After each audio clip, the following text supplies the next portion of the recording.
When confronted with the question of the shape of the world, many people are quick to assert that they live on a globe because they believe that they have personally seen the curvature of the earth from their airplane window. Some people even believe when they visit the beach or climb atop a mountain that they are able to see the horizon curve downwards far in the distance. The reality is, however, that anyone thinking they can see curvature on the horizon from any altitude is suffering from a serious case of confirmation bias and cognitive dissonance. To begin with, the glass used in all commercial airplane passenger windows is actually round, layered, and slightly curved, which distorts the edges, giving the impression that the horizon and other straight lines curve downwards. These rounded windows have the effect of evenly distributing pressure and reducing the likelihood of cracks or breaks because they have no corners for stress to concentrate, making them better at withstanding pressure. Unfortunately, though, these windows also have the strange side effect of causing people to believe that the Earth is a globe, because they mistake the curvature of the glass for that of the horizon. If these passengers would instead take a visit to the cockpit window and view the horizon from the pilot's vantage point, they would see clearly that the horizon remains completely flat as far as the eye can see. In fact, that is why the horizon is named as such, because it is always perfectly horizontal. Likewise, the reason airplanes are named airplanes and not air globes is because they are flying over a level plane.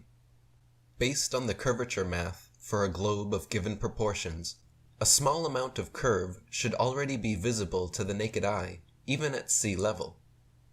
After just 1 mile, there would be 8 inches of curvature, increasing exponentially so that after 2 miles there would be 32 inches, and after 3 miles there would be an entire 72 inches, 6 feet, of Earth's curvature necessarily visible on the horizon. The fact of the matter is, however, that this supposed exponential curvature drop is not visible or measurable from any altitude whatsoever.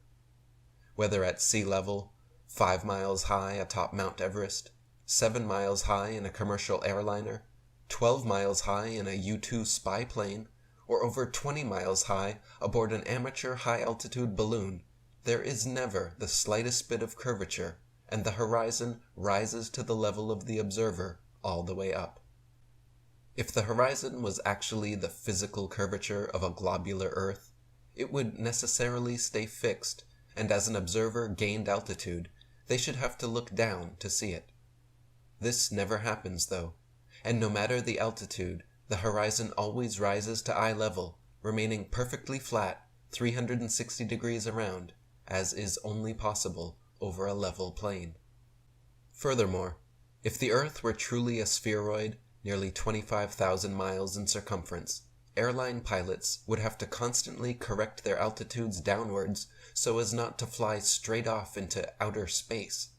For example, a pilot wishing to simply maintain their altitude at a typical cruising speed of 500 miles per hour would have to consistently dip their nose downwards and descend 2,777 feet over half a mile every minute.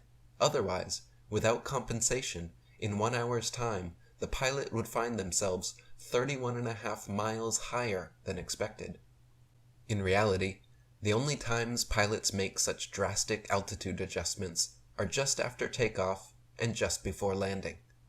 Once cruising altitude is reached, commercial planes remain level for the entire duration of the flight, with no such constant adjustments necessary. In fact, the only necessary adjustment truly needed in this matter is for globe Earth apologists to simply humble themselves and admit, as Mark Twain quipped, that unfortunately it is easier to fool people than to convince them they have been fooled.